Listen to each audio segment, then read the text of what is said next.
Hey guys, this is Backdraft and welcome to another Minecraft tutorial in 3 minutes or less. If this is your first time seeing a video in the series, essentially what I try to do is give you a Minecraft tutorial for something you might find interesting in 3 minutes or less so you can get back to what you're doing before you clicked on it. In this tutorial, I'm going to show you how to build this 9-hour and this 18-hour clock. And that's 9 hours and 18 hours of real time, not in-game time. Before we get started, I just want to note that these two do rely on daylight cycles, so if you are playing on a server where people are going to be sleeping at irregular intervals, these may not be the best clocks for you. So let's get into it. Everything with these clocks is right here in this chest. A couple notes: you do not need specifically stone, you can use whatever building block you want there. Also, if you're doing the 9-hour clock, you only need 2 chests. If you're doing the 18-hour clock, you do need 4 chests. Finally, you do need a bunch of a non-stackable item.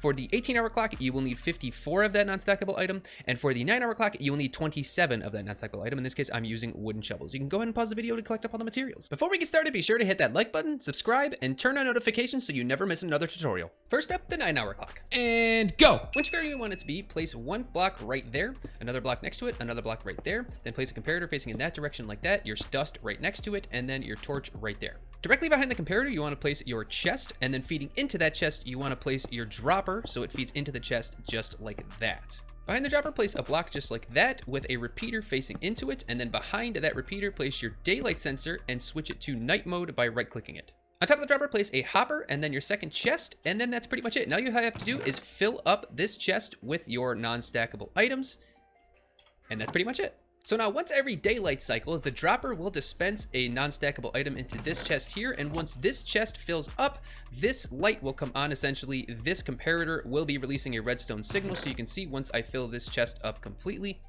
the signal comes on. But if it is anything less than full, there will be no signal. It will only be once that fills up, and it will fill up after 9 hours, so long as nobody is sleeping.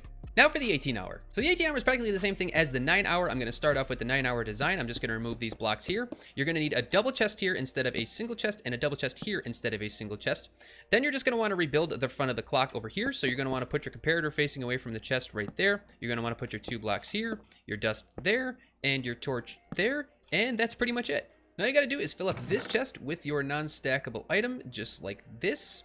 And then after 18 hours, this comparator will give off a signal. Side note is you could technically make this clock go a lot longer than 18 hours by stacking up more chests up here and more chests down here. So for example, if I stack another double chest below this one just like that, and I stack another double chest up here like that, then you're essentially adding about 18 hours, give or take a couple hours for the hopper here. So every slot is 20 minutes. So this is around 36 hours. It's a little bit more, it's more like 37 or 38 hours, but you can keep going forever and ever and ever and create a timer that can last really, really long.